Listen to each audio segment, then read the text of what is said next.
G'day and welcome to the Inforunners. I'm Execute, joined by my partner in crime, Old Man Hurst himself, Algared. How you doing, buddy? I'm going pretty well, Execute. Now, how are you this fun day? You had your ever crack yet? Yes, plenty. I'm staying in trouble. Are you staying in trouble? Are you in trouble? Now, as a Hurst, nah, I'm never in trouble, Execute. You should know that. It's boring if you're not in trouble. Anyway, we're joined by voice in the void today, Thraxjor. How you doing, mate? I'm good. Thanks guys for having me. Did I get your name correctly? Is it Thraxjor or Thraxjor? How do I say it? Thraxjor. Thraxjor. Yeah. All right, cool. All right, well, let's flick over to your fleet and you can start telling us why you did what you did. So, yeah, I guess what I'll ask is, as you go through this, just we'll start with the mules, I guess. Or Algared, did you want to say something? Oh, I'll just say, tell us what you've got and why you got them, and then we'll ask you after you've gone through it. We'll ask you what were the professions you actually plan to do. Okay. Well, because I do think that's it's quite telling with the fleet. So yeah. Yeah. Well, yeah. Some of them the purchases have been impulse, sort of driven, but I've got two mules, a Pisces Rescue, Gladius, Prospector, Inferno, Vulture, Corsair, Mercury Star Runner, and the Carrack. So the mules were actually LTI tokens that I sort of picked up after the fact of sort of cluing on to the CCU gain that you guys have promoted through Inforunners. So that's kind of advice that I sort of took. And same with the Pisces Rescue. So over the course of playing the game, because I've only been playing it for 1 year and 8 months, I started off with the Gladius. Just sort of dip my toes in the game to see how it was. I really liked it. So that's actually got your game package on it, doesn't it? Yeah, it does. So that was upgraded from Mustang Gamma, I think. Yeah. And that's one of two ships that don't have LTI. So what's the other one? So the other one is the Prospector. Now the Prospector I bought just based on the fact that I think my account, when they were wiping the account from like 314 to 315, I was like, well, I'll get the Prospector and I'll be able to earn the stuff that I like playing with, that sort of thing. So it was just sort of to get back, build the bank up per se. All right. So what were the actual draw to certain ships? So like, was the Pisces, the C8R, was that a LTI token as well, or what was the draw card to that? Okay. Yeah, Yep. And the Gladius, that was just because it was your first ship, I'm assuming, type of thing? Yeah, that's correct. Because we were doing, I was playing with quite a, sort of tight-knit group of people. So you mentioned this one. So what about the Ares? Why did you pick up the Ares? Well, I picked up the Ares, I think, in the last Xeno threat, and that was just to sort of play Xeno threat. But, the way the game was in 3.18 was a bit of a dumpster fire. So, yeah, it was kind of a regrettable purchase. All right. And the Vulture? Yeah, I really enjoyed the salvage loop. So, yeah, that was kind of like a solo sort of salvaging.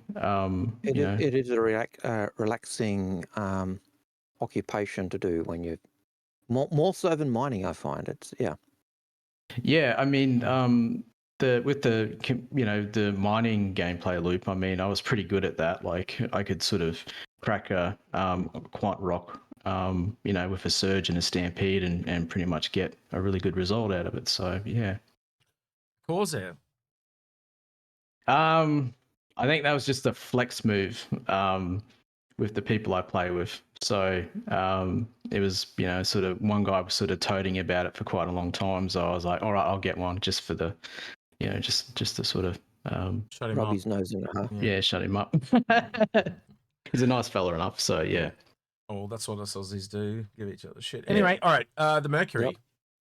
Yep. The Mercury I really enjoyed that ship. I think I was flying that ship around at one of the free fly events, and I just sort of really fell in love with it. And it was just a really sleek, sort of unique looking ship. I've never seen any sort of like sci-fi, sort of. You hadn't seen a Millennium Falcon before. Yeah. Yeah, I had, but of course it's the Millennium Falcon, but it was pretty cool. So yeah, I think it's one of the things with the MSR. It does appeal to a lot of people. Yeah. So. Oh man, I'm never going to get this timing right, am I? I'm terrible at this. No. Right. Algared, can I do it on you? Bashing your head with there you go, Algared. I'll do it with you. So you can't get the timing right either. Ow. Yeah. Right. Anyway, the Carrack. It took me a while to work out what you were doing, X, and then he's bashing himself with a Carrack. Yep. It's bugging me. the Carrack I got. Geez, I'm not really. I kind of like wondering why I got it. But, well, you are now because there's hindsight. You see. Yeah, that's the thing. I mean, don't give it away. Yeah, well, look, that was an impulse buy. So I think it was at IAE. I was like, oh yeah, I really like the Carrack. It's kind of cool. Like it's a big ship, but obviously it's got its sort of flaws, that sort of thing as well. So yeah. It does have med bed, VSR, and the respawning. Yes, it's got all of those things that appeal, but then again. So I initially had a talk with him, and the ones I've got written down here on my sticky note was. Right, well, let him talk. I was shocked because I asked what he wanted to do. Yeah. Well, just hang on. So no, I talked to him and I had to translate what he said because he didn't exactly say it like what you and I do, right? So he said cargo, resupply, refuel, and repair in that order. And then I instantly thought of a couple of ships. But what did you want him to say? Well, I actually wanted him to say what he wanted because without you saying it, because to me, he can say it. It's just because to me, nothing in that fleet speaks to what he said. Speaks to what he said, which is what was to me was Bizarro Land. Well, he can still say it, but he'll just say it in different words because he used the word logistics a lot. And so I translated that back to what cargo and the roles in the game, and the word terminology that you and I use more frequently. So all I did was translate it into that. So yeah, I don't know, speak for yourself, Thrax, but that's really what you said to me, yeah? Or am I mistaken?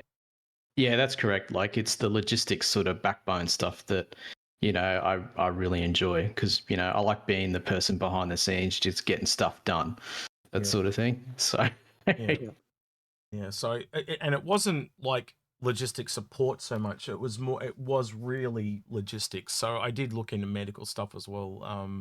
But and that's why I asked about the CADR and things like that because I was wondering if that was a part of it. No, but it is really heavily logistics. And I kept thinking of Seer a lot when I was talking to him. Yeah, the only ship in that really does cry out to that kind of role of doing the backup and is the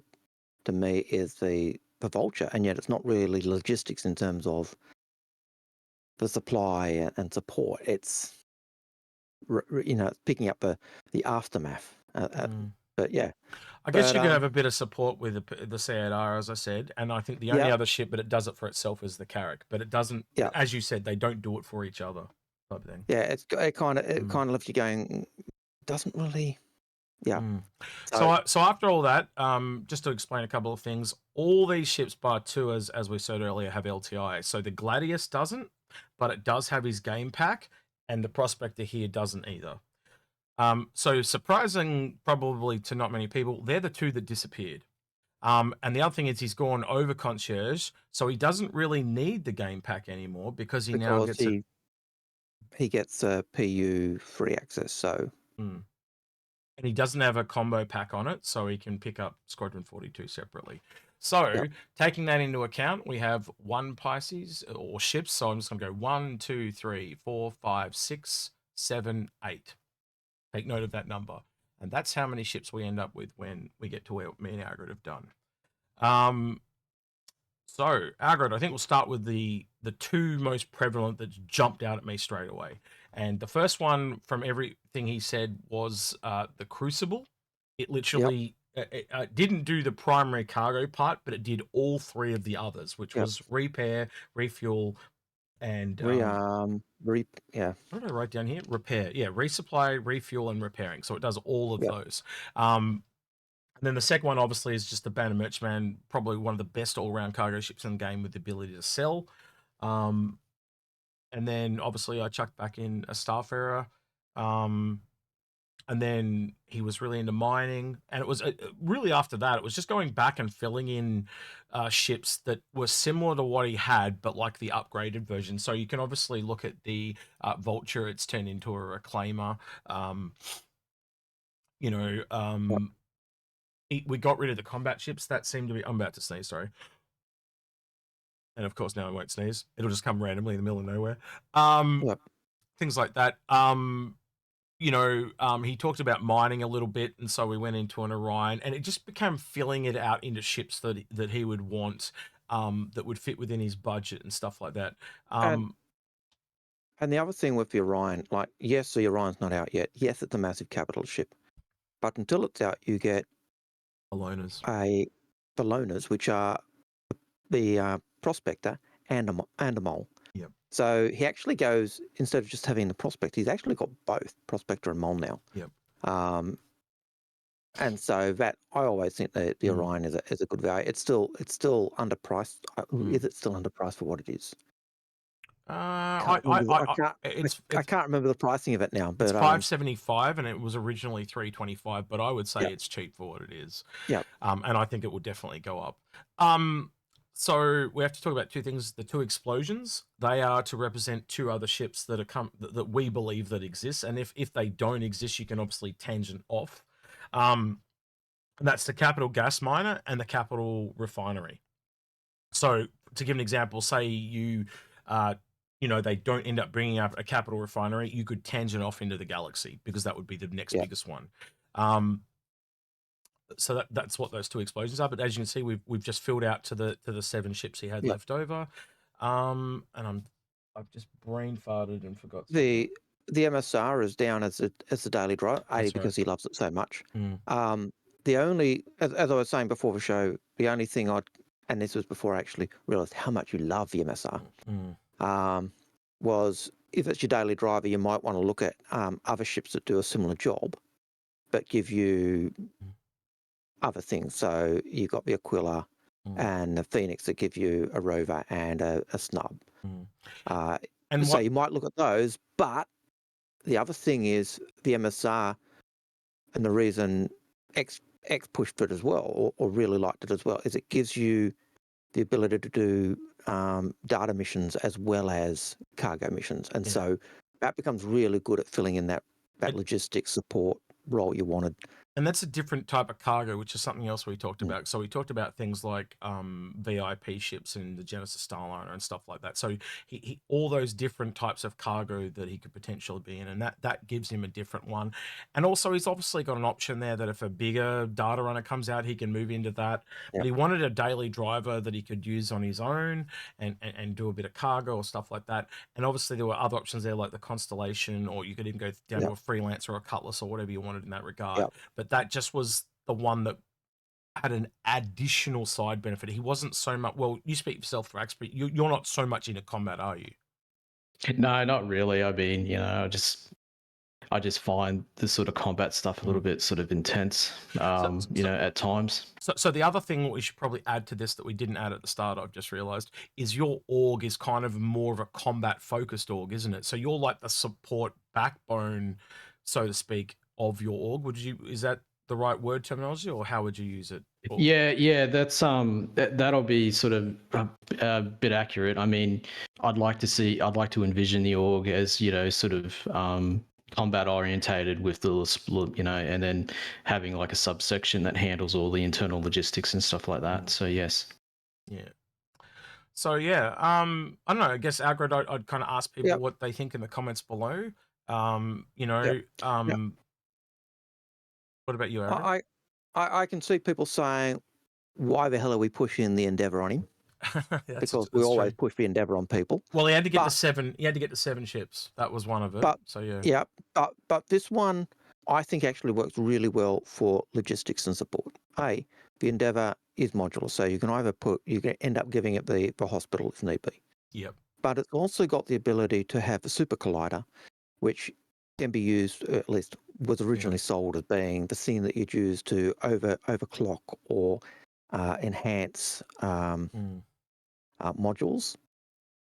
But it also has the option to have computer banks, which are used for basically cracking codes and translating or working out data and gathering data and sorting it out. And so that ties really well with MSR's role of being a data runner. It ties really well with that org support in terms of medical. It ties really well with the org support in terms of being able to enhance things. It goes in with ties.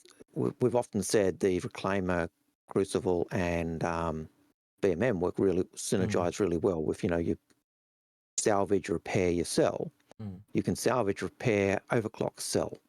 And so again, you've got that really ties in nicely. So so the other thing is when you guys are watching this will most likely be when I'm away for the month.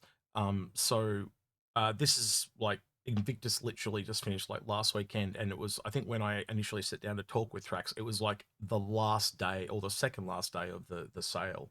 And so we actually went through and built out some CCU chains. Do you remember the number I gave you that you were going to save? It was like 500 and something, and then it was like 668 with the savings you'd already saved on the ones, wasn't it? Like 668 over 7 ships, wasn't it? Yeah, it was it was 668, and the initial upfront cost was like $175. So another way to kind of look at it in an ugly turn of phrase is you essentially get the Banner Merchantman for free at the moment, because that's a $650 ship. So you're paying for the ships up the top, and by using the Warbond CCs, he was able to get that. And how much did it cost you for the Warbond CCs, if you don't mind sharing with us, just off the top of your head? Do you remember? Oh, about 175, wasn't it, from my memory? Yeah, I mean, and that was six. In US dollars, it would have been 175. So that was taking these ships here and building off from where they were off to. So you've obviously got 3 small ones, and then the Ares, the Vulture, and the Corsair, and building up from them, basically to get them all to literally like a Caterpillar level was $175. And so now they're all at a position where obviously between the Caterpillar to the other ships you're going to go to, there's a nice gap there. So you might get some more Warbond CCs at the next sale, etc., bringing the price down again. Because most of the ships on this side, besides the Starfarer, Gemini's probably, and the Crucible, those two you probably don't need to worry about, but and the Endeavor. So you're really looking at just the Reclaimer, the Orion, couple of CCUs to get those up to where they need to go.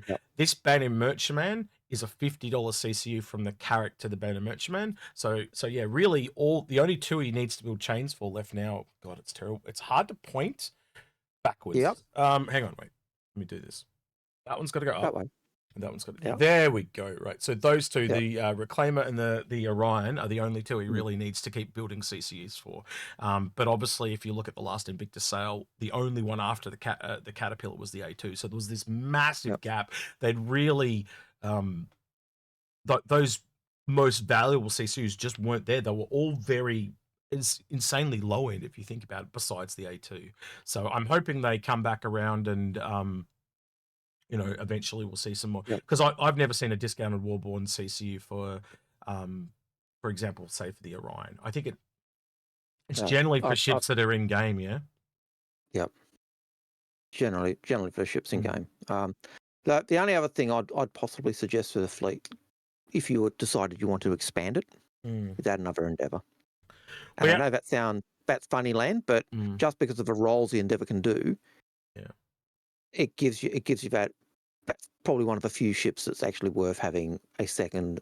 That kind of just to give you that kind of came out of this Pisces because he had the medical, and I was like, well, because there just wasn't like, even things like the Starfarer, you don't essentially kind of need that.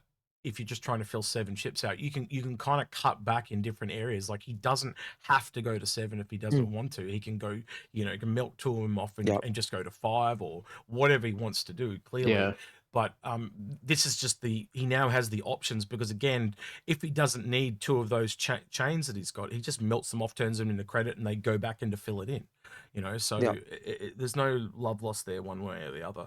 But I don't know, Thrax, how do you kind of feel now in hindsight? It was kind of clear that you are a lot more happier, but you tell me.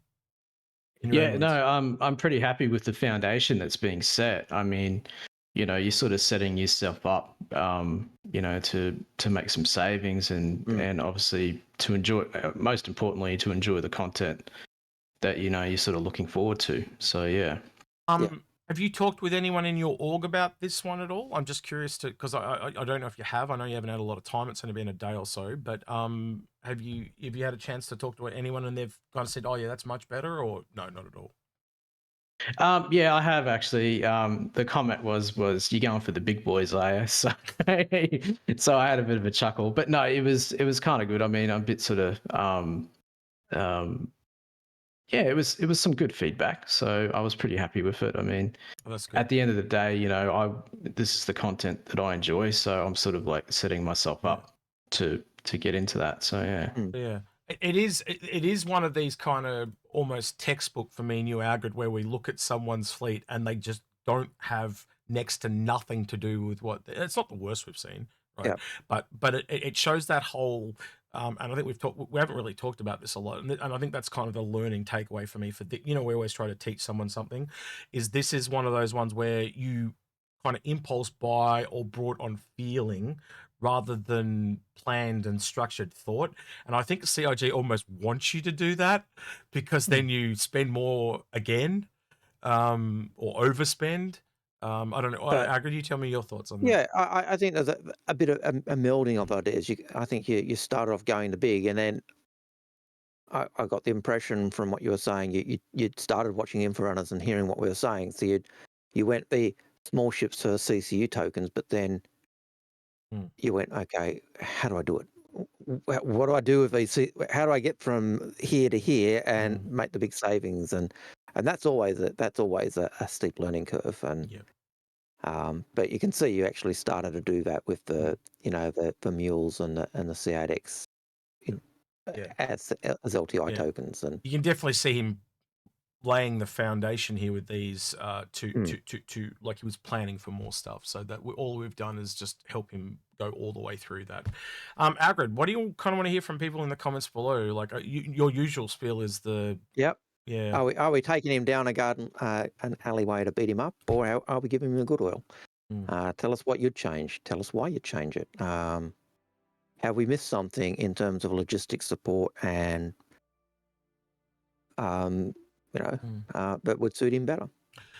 We did talk about some other ones, like say the Liberator and the Kraken and stuff like that. They did come around and up into the discussions as well. But I think you told me at the time, no, you correct me if I'm wrong, that you literally said your org did have a lot of Krakens. I think that is what I remember. No, they don't. Yeah. No, we don't have anyone that's sort of spent that amount of money. I mean, we do have an original backer that picked up, you know, like the Banu Merchant Ban at concept for I think like $200 or something when it originally came out. $250, but and he's got quite a lot of other ships. So, but no Kraken. No. Maybe. So that's transportation. That's cargo and transport. I don't know. I mean, it might be up for an update down the road. I wonder. Down the road, and certainly if you're doing the that, I'd possibly look at a privateer over a regular Kraken. Yeah, it is a bit of that curving of expenditure though. We didn't want to go too far off what he already had. We wanted to kind of keep it to the economics, but again, that is something that we can talk to you about if you want. If you and your org are legitimately about that, but there are other people that want to earn up to that, so we'll have to talk about that. But yeah, let us know your thoughts in the comments below. Does he need a Kraken? Does he need a Liberator or something like that? But let us know your thoughts below. If you like this type of content, don't forget to like, subscribe, ring the notification bell, and we thank you to everyone who has done so. That's the best way you can thank us for what we do here.